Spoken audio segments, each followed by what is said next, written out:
Sam, describe to me what you see.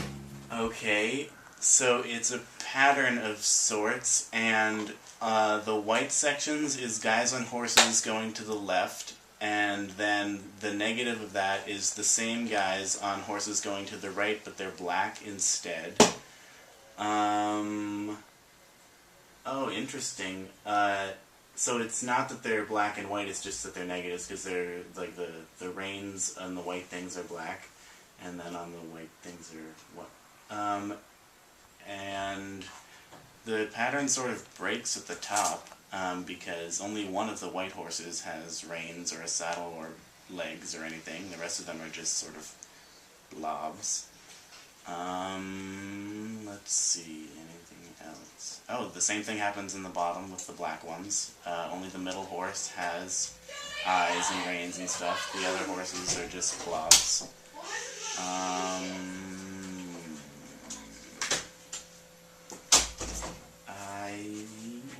And then it just sort of keeps all fading together more to the top, but I think that's about all I see. Great, great. We'll move on to image 2. Cool. Image 2. Sam, describe to me what you see.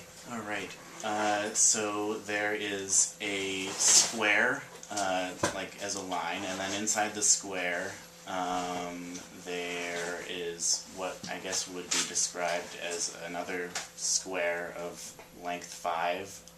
The middle of the sides are squares that form a T connecting them, and then the parts that aren't those are squares of 4 circles in each of the corners. Image 3. Sam, describe to me what you see. Alright, it's 2 squares made up of 4 squares each. The squares are all the same size, they're all equally spaced. The 2 larger squares made up of the smaller squares are the same, or I guess it's just 2 things, of course they're the same distance apart because you can't have differences. Anyways, so yeah, it's 2 squares made up of 4 squares each. That seems to be about it. Move on to image 5. Image 5. Sam, describe to me what you see in image 5. This is cool. So it's what would happen if you took 3 circles and put them equal distances apart, and then took an equilateral triangle and put it so that each of the vertices is in the center of a circle.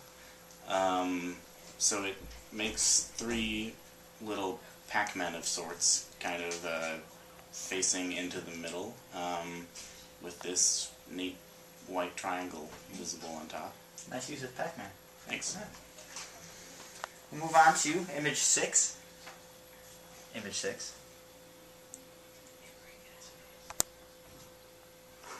Sam, describe to me what you see in image 6.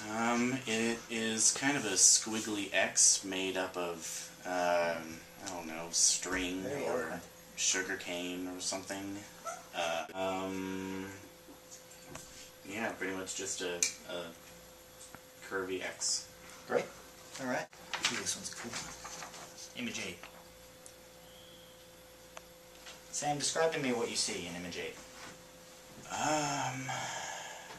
It looks like they're some sort of plants, perhaps. Maybe it almost looks like there's the base of a tree coming out of a rock on the left. This one is kind of hard to see what it is. There's something across the bottom of it, maybe a stick or a fissure in the ground of some sort. So does it become more apparent if I tell you that right here there's a bird sitting atop that log? Much more apparent. I can see the bird quite easily now. That's cool. Cool, right? Wow, yeah, couldn't see the bird's head at all before, but now it's right there. Interesting. Alright, we'll move on to image 9. Image 9. Sam, briefly describe to me what you see in image 9.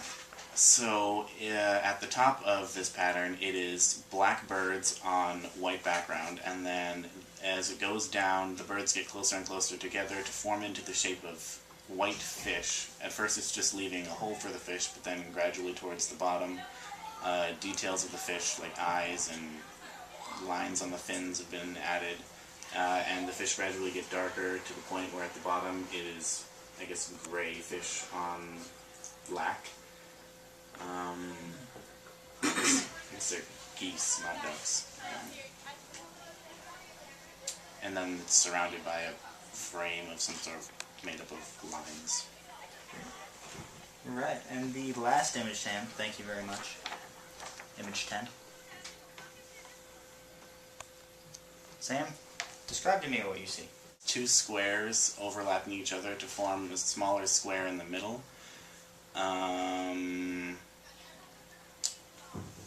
Yeah, that's pretty much it for the simple shape up top. Great. Well, thank you very much for participating in our project, Sam. You're welcome. It was a pleasure.